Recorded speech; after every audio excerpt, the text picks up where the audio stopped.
agricultores del norte por el volumen de agua que recibimos. Entonces, tenemos que cumplir el acuerdo. Y qué bien que me preguntas, porque hago un nuevo llamado a los productores de Chihuahua. Primero, para decirles que no se van a quedar sin agua, que yo no permitiría que se quedaran sin agua en Chihuahua, ni los agricultores y menos los ciudadanos, la gente, que eso está garantizado y que al mismo tiempo nos alcance el agua para cumplir con el compromiso que tenemos con el gobierno de Estados Unidos. Si no cumplimos este compromiso, estamos dando motivos para sanciones a México, más en la circunstancia actual. Que no se olvide que hay elecciones en Estados Unidos. No queremos incumplir el compromiso bajo ninguna circunstancia, en ningún tiempo, solo si nos faltara el agua, que es un derecho humano fundamental, universal. Y nadie está obligado a lo imposible, pero no es el caso. Siento que está muy politizado el asunto en Chihuahua, lo digo con toda transparencia y respeto. Le pido a los partidos que actúen con responsabilidad, que una cosa es buscar ganar la gobernatura de Chihuahua y otra cosa es engañar, manipular y utilizar un asunto tan delicado con propósitos electorales. Entonces, pedirle a la gente que nos ayude y que nos tenga confianza. Si hay un problema de falta de agua, si hay indicios de que nos va a faltar agua, yo voy a Chihuahua y de inmediato hablo con el presidente de Estados Unidos y busco, como lo he hecho en otros casos, que se comprenda nuestra situación. El presidente de Estados Unidos me ha planteado cuestiones que yo aquí he compartido con ustedes acerca de, por ejemplo, la intervención de un grupo especializado para enfrentar a las bandas del narcotráfico, y he dicho no, porque México es un país soberano, libre, independiente, y nosotros tenemos capacidad y responsabilidad y de atender esos temas. No podemos permitir que un gobierno extranjero intervenga en asuntos que competen a nuestro país. Y él lo ha entendido. Hay otros temas donde no hay acuerdo y nos respeta el presidente Trump, el gobierno estadounidense. Hay respeto mutuo. Entonces, yo intervendría para conseguir una tregua, buscar un acuerdo en el caso de que faltara el agua. Ese es mi compromiso que hago con el pueblo de Chihuahua. Ahora, que si están mal hechas las cuentas y que si estamos de acuerdo en que intervenga la ONU para verificar si es correcto lo que se está haciendo, desde luego que sí, estamos en posibilidad de aceptarlo, pero no queremos que sean tácticas dilatorias, chicanadas, para que atrasemos nosotros el cumplimiento del compromiso, porque tenemos que cumplir en los términos, en el tiempo y en la cantidad. Entonces, nada de marrullerías, decir, es que así pasa el tiempo, ¿no? Y se acerca más lo electoral y más raja sacamos del asunto. No, vamos a cumplir y está el ofrecimiento de que vengan expertos de la ONU, le voy a dar instrucciones al secretario de Relaciones Exteriores para que ya lo empiece a promover y se pueda verificar lo que estás planteando, si eso les preocupa a los productores. Lo acepto para que se lleve a cabo esa supervisión, pero no nos podemos detener en la entrega del agua porque no queremos sanciones, no queremos tener un conflicto mayor. Imagínense que por no cumplir el compromiso nos cierren la frontera. Estamos hablando aquí de que cuándo se va a abrir por completo la frontera.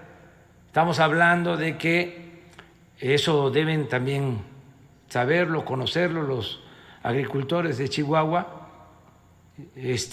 ante la presión de productores de Florida de que se establezcan aranceles a los productos mexicanos, se logró de que puedan exportarse las hortalizas, los productos mexicanos a Estados Unidos.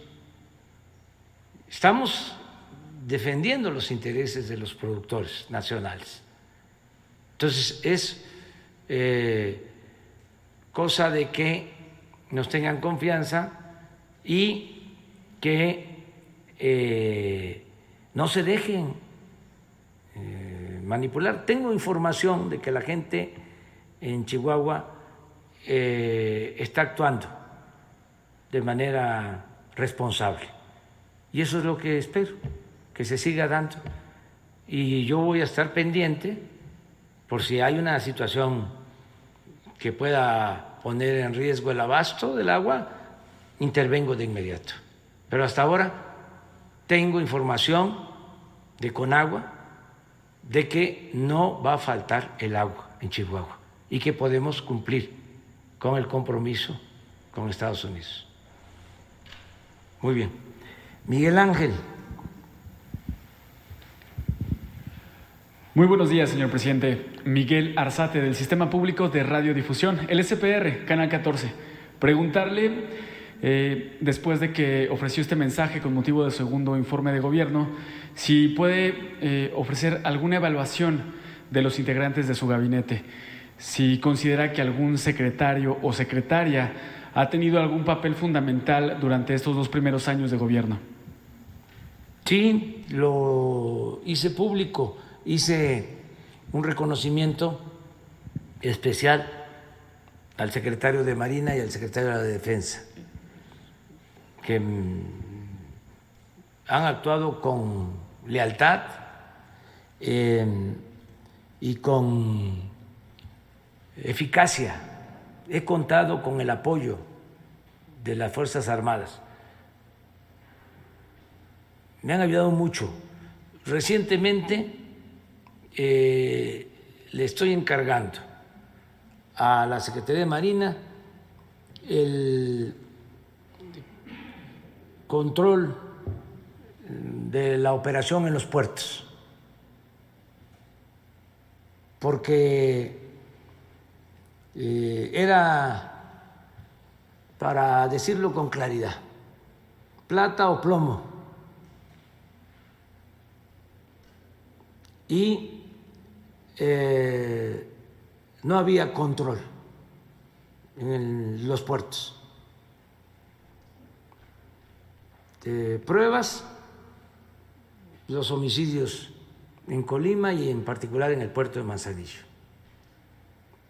No puede ser que Colima tenga el primer lugar en homicidios a nivel nacional. Si no fuese por el puerto, eso no sucedería. Es el puerto. Entonces, ¿quién me apoya? ¿Quién me respalda? ¿Quién me ayuda a que no entren las drogas, sobre todo los químicos? La Secretaría de Marina. En el caso de la Secretaría de la Defensa, les decía yo ayer o antier, para combatir el huachicol, la defensa, no solo para evitar las tomas clandestinas, sino para operar más de 600 pipas que adquirimos, con el propósito de que no falte el abasto de combustibles. Ellos apoyando. Acabo de decir ahora que están ayudándonos en la construcción de las sucursales del Banco de Bienestar. Nos están ayudando en la construcción del aeropuerto Felipe Ángeles. Nos ayudan en la construcción de cuarteles para la Guardia Nacional.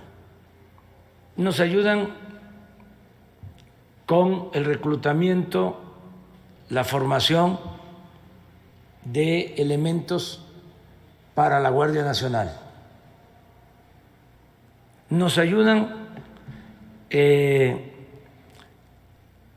en viveros para producir plantas del programa Sembrando Vida. Los viveros de la Secretaría de la Defensa están produciendo millones de plantas para abastecer a el programa Sembrando Vida. Estamos hablando de 1,000 millones, 1,100 millones de plantas en viveros. No todos, no todas las plantas las están produciendo en los viveros militares, pero más de la mitad. Hay viveros comunitarios también.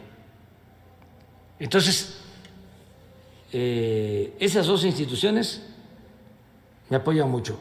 Tengo también que agradecerle al coordinador del Gabinete de Seguridad, Alfonso Durazo, porque él me ayuda a la coordinación de todo el gabinete.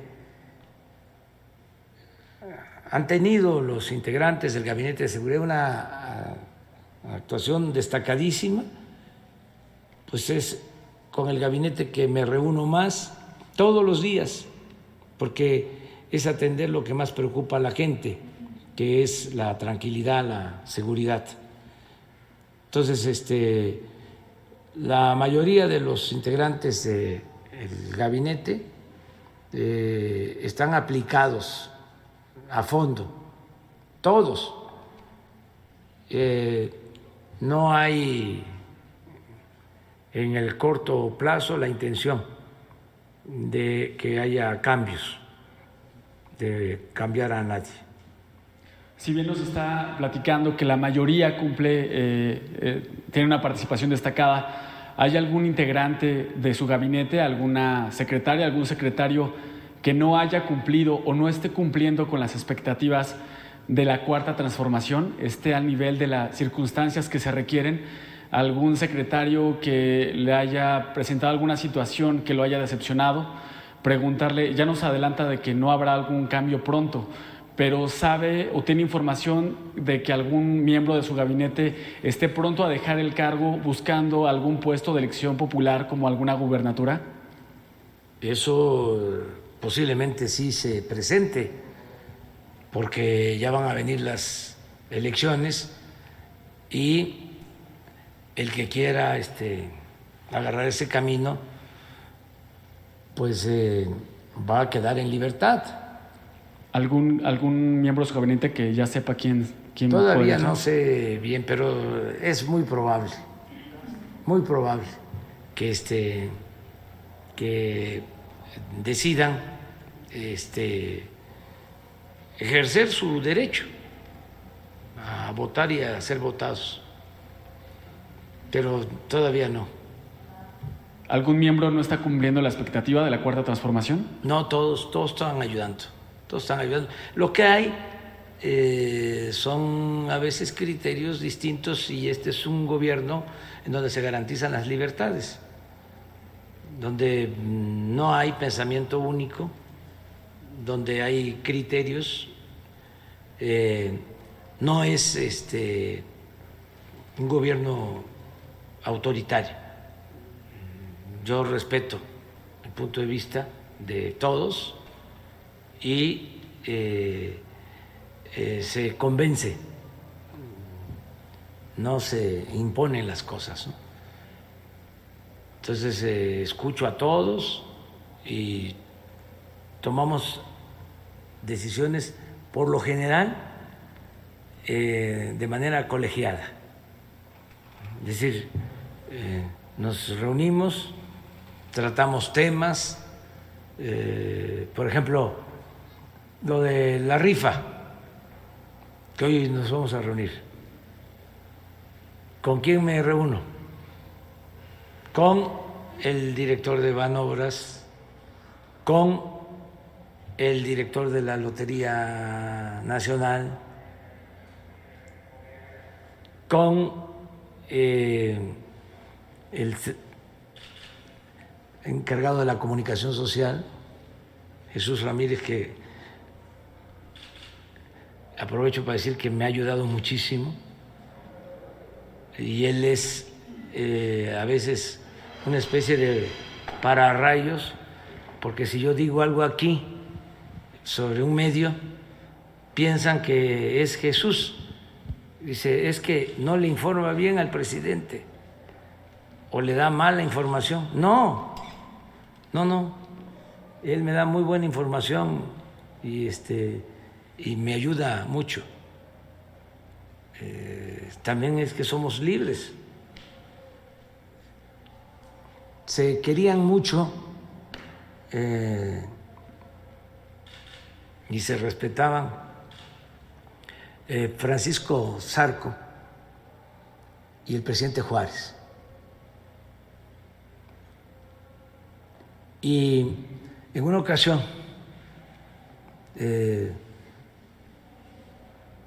Zarco hizo un artículo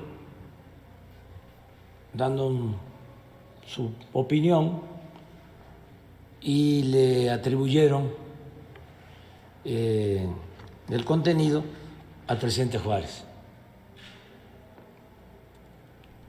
Y el presidente aclaró de que tenían muy buena relación, pero que sus opiniones, las del presidente, eran independientes a las de el señor Zarco. O sea, aquí somos libres y opinamos, y por respeto a Jesús yo no me atrevería a pedirle nada indecoroso. ni él tampoco. No establecemos relaciones de complicidad. Entonces eso es lo que puedo comentarte. Vamos con Hans.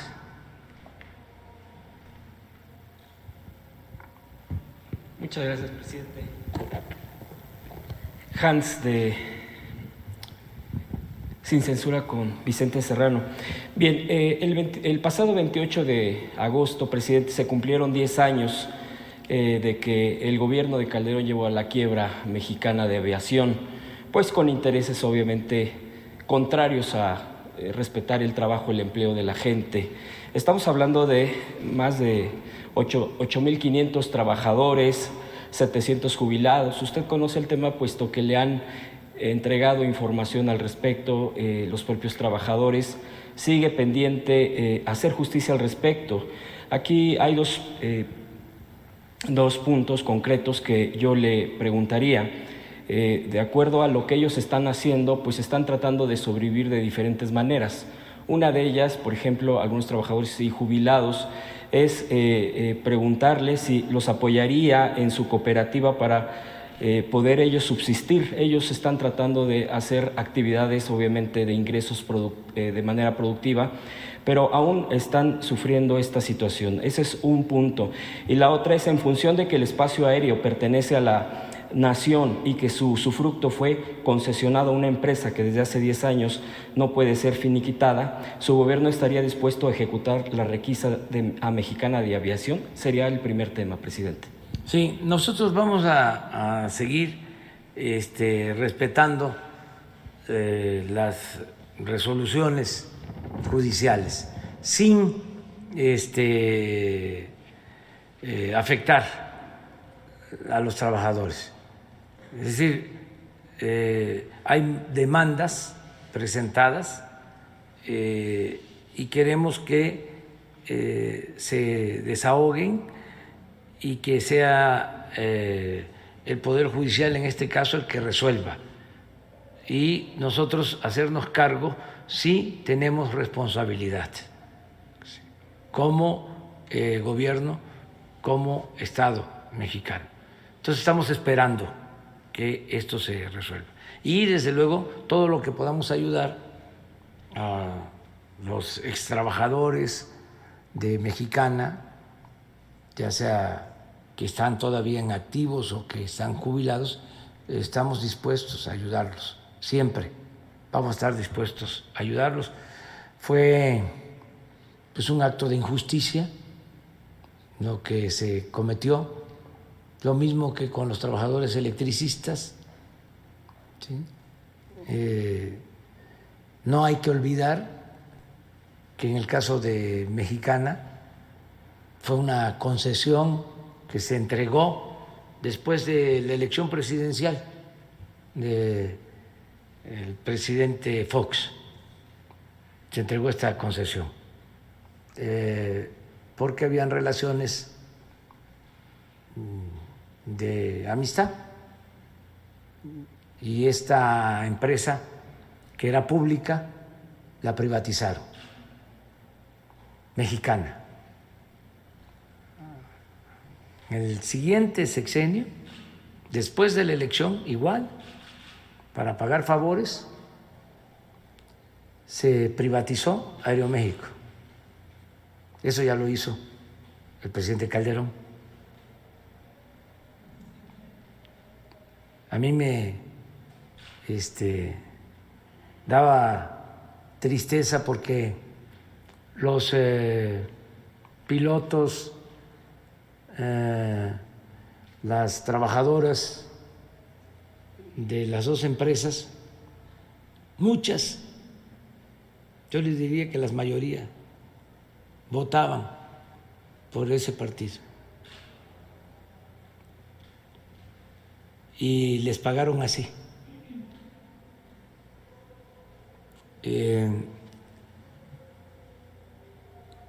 Al final se quedó el país sin empresas aéreas públicas.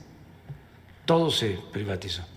Pero así como les estoy diciendo, pasó la elección del 2000 y se entregó Mexicana como premio. Pasó la elección fraudulenta del 2006 en las que participaron algunos que se beneficiaron con la entrega de Aeroméxico. Participaron en la guerra sucia en contra de nosotros. Y en premio, Aeroméxico. Entonces, lamentable, ¿no? Esta situación y lo que podamos ayudar. Hay muchísimos pendientes. Nos dejaron muchas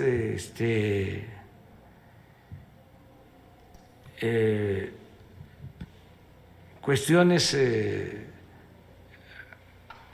abiertas, ¿no?, de injusticias. Entonces, en la medida de que podamos resolver hasta donde nos alcancen nuestras posibilidades, vamos a ayudar. Pero son víctimas, pues, del neoliberalismo. Entonces son víctimas de la política neoliberal y de la corrupción, desde luego. O sea, porque en todos estos casos de privatización hay corrupción, hubo corrupción.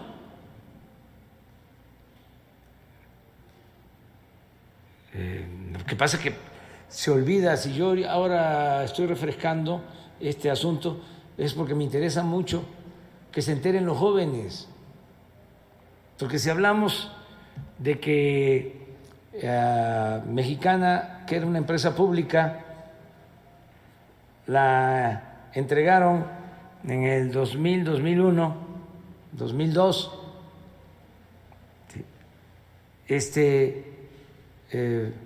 un joven que tiene ahora 20 años, 18 años, no había nacido o estaba naciendo,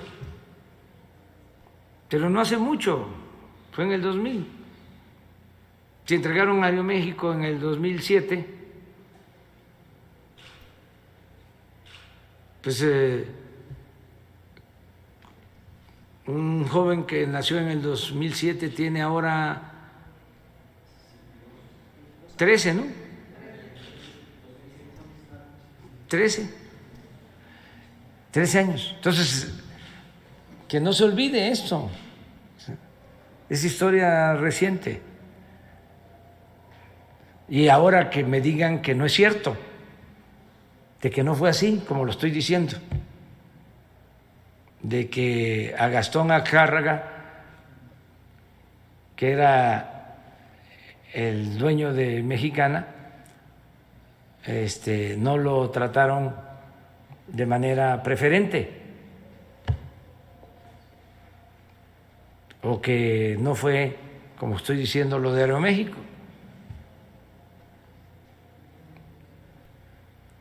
Me acuerdo que uno de los de Aeroméxico, que en aquel entonces recibió la concesión, o de los que compraron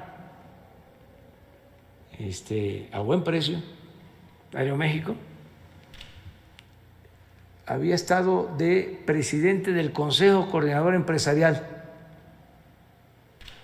o de la Coparmex, Barraza. ¿Pero cuál es su nombre? Sí, Barraza, es de Chihuahua, pero no me acuerdo su nombre. Ese era de los más beligerantes, promotores de la guerra sucia, de que yo era un peligro para México, y de los que cerraron filas para participar en el fraude electoral. José Luis Barraza. Ese luego, junto con otros, recibió Aeroméxico. Expresidente de Coparmex. Eso, de Coparmex. En Chihuahua. No, Era nacional. Y a nivel nacional. Fue en Chihuahua y a nivel nacional. En el 88, sí, perdón. En el 2006 era nacional. Sí. Era nacional. Entonces, hay que ir atendiendo a los damnificados del neoliberalismo, a todos, poco a poco, en la medida de nuestras posibilidades. Presidente, en este primer punto, nada más, porque quiero dos, si es que me lo permite, nada más para concretar este punto, apoyar a pues, a jubilados y trabajadores que están damnificados, bien dice usted, igual que los electricistas. Por ejemplo, pudieran hacer mesas de trabajo con ellos para darle seguimiento a este tema y que jurídicamente se pueda resolver, pero también, por ejemplo, no sé, se me ocurre, en el tema del aeropuerto de Santa Lucía, darles alguna opción para que puedan estar siendo incluidos, que por cierto, en el tema de los electricistas, que también yo se lo planteé, presidente, usted en esa respuesta fue que el director de la Comisión Federal de Electricidad y la Secretaría de Energía iban a ver algún esquema para apoyar también a los damnificados electricistas en los proyectos insignia de su gobierno. También pudieran ser, no sé, recibidos, mesas de trabajo, no sé si esa parte... Bueno, vamos a pedirle a Jesús que nos ayude en los dos casos, que vea con el licenciado Bartlett y con Rocío Nale, secretaria de Energía, en el caso de los electricistas, y de Mexicana. En el caso de Mexicana, con el secretario de Comunicaciones, Jorge Arganis, que los atienda. Gracias, presidente. Segundo tema, rapidísimo. Mire, hace más de un año asesinaron al menor Josué Magaña Vázquez en la casa del entonces secretario de Turismo de Colima. Sin embargo, a la fecha, pues, está detenido su caso. De hecho, el papá de este jovencito que fue desafortunadamente asesinado en una fiesta, de hecho hubo declaraciones y todo eso, pero en el estado incluso siguen bajo amenaza y todo eso, se encuentra acá fuera de Palacio, ya ingresó incluso una petición de atención ciudadana, pero pues no sé si el acompañamiento que pudiera tener, aclarando que por supuesto este caso está a nivel estatal en Colima. El otro caso en esto mismo es la detención de Pablo Green, hace también 10 años, que fue sustraído violentamente de su domicilio por la Policía Federal en el 2009, también curiosamente cuando se hacían también los montajes, y lo digo así porque ellos denuncian que es un caso por supuesto injusto, totalmente con falsas acusaciones, falsas declaraciones de testigos, fabricación de pruebas, y fue entonces la ex procuradora Marisela Morales también con Felipe Calderón. Entonces estos casos tienen que ver con injusticias, con montajes, con falsedad, etcétera, así como el caso de Vallarta, que por cierto ya un periodista que está implicado en este tipo de montajes, que también está pendiente el caso Vallarta. Entonces, presidente, yo le expongo estos casos, también entiendo yo que la Secretaría de Gobernación es quien hace este tipo de acompañamientos de acuerdo a este punto. Entonces, solo que yo le pudiera exponer. Le pedimos a Alejandro Encinas que nos ayude. Y le doy los datos a... Sí. Gracias, presidente. Vamos con Reina Aide. ¿Te quedaste hasta el final? Sí, pues ya creí que me iba a dejar afuera, presidente. Buenos días. Gracias por darme la palabra antes de... Y bueno, usted mencionaba en su informe sobre que estaba atendiendo el tema de medio ambiente, a pesar de ambientalistas o falsos ambientalistas, algo así comentaba. Y ahora con lo que se dio en Semarnat y estos cambios que se están registrando, que llega un nuevo perfil a Semarnat, aquí ahí quedan muchos pendientes. La pregunta concreta, presidente, es ¿qué datos tiene usted de que al inicio de su administración se hablaba, el señor Víctor Toledo hablaba de 560 conflictos medioambientales? Entonces, ahorita, ¿qué resultado? Ya han pasado 2 años, ¿cómo ha ocurrido? ¿Cómo ven? ¿Qué se ha avanzado en esto? Y una pregunta muy concreta, ¿por qué no se respeta la ley simplemente, las leyes ambientales? ¿Por qué no se hace la manifestación de impacto ambiental?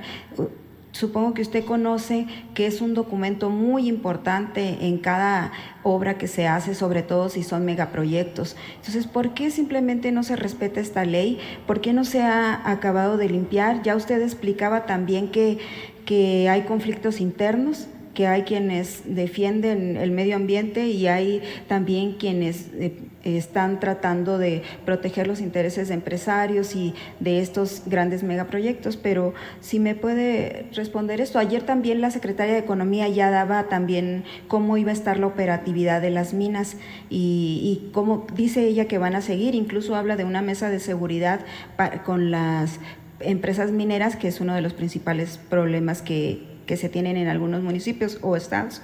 Entonces, primero eso, ¿cómo va lo de los 560, cómo va caminando eso? Y que se respete, ¿por qué no se respeta la ley? ¿O por qué es tan difícil respetarla? Pues se respeta la ley, nosotros no la violamos, tan es así que los primeros en cumplir con la norma de que exista una resolución sobre el impacto ambiental somos nosotros. En el caso del aeropuerto, en el caso del Tren Maya, en el caso de la refinería, en el caso del tren del Istmo, tenemos que cumplir con la ley y tenemos que esperar a que nos den la resolución sobre el impacto ambiental y las recomendaciones, y estamos cumpliendo y no permitimos que en ningún caso se viole. Si nosotros estamos cumpliendo, dando el ejemplo, pues todos tenemos que actuar de la misma manera. Por ejemplo, en el caso de la cervecera, no había impacto ambiental y por eso también se sometió a consulta. Pero no está cerrado usted a que se haga este documento. Es muy importante porque ahí se explica todo y ahí se obliga a las empresas en todos los casos, remediar los daños que causan. No se puede construir nada si no se cumple con la ley, con las investigaciones, la revisión de la Secretaría del Medio Ambiente sobre impacto ambiental. En ningún caso se puede permitir. Pero en Hermosillo hay un caso, presidente, y bueno, incluso en el caso del Tren Maya también mencionan que hay, pues que no hay una debida manifestación de impacto ambiental. Y en el caso de Hermosillo se hizo, la Semarnat le autorizó a la alcaldesa una obra donde la eximió de presentar la manifestación de impacto ambiental en el municipio, en el poblado de Bahía de Quino, y ahorita tienen problemas con una obra que incluso ella los ha amenazado con la fuerza pública para si no dejan que se haga la obra. Habría que ver de qué se trata, pero en todos los casos se tiene que respetar la ley. Y en el caso del Tren Maya estamos cumpliendo, a pesar de que las llamadas organizaciones no gubernamentales que reciben dinero del extranjero para oponerse al Tren Maya, pseudoambientalistas, están constantemente promoviendo amparos. Lo que pasó con el aeropuerto de Santa Lucía.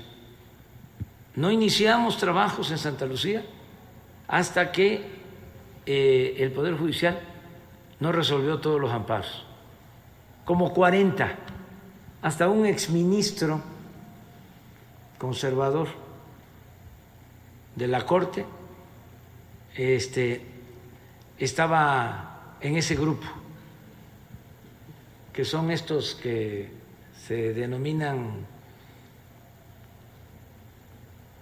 México por la corrupción, ¿o cómo es?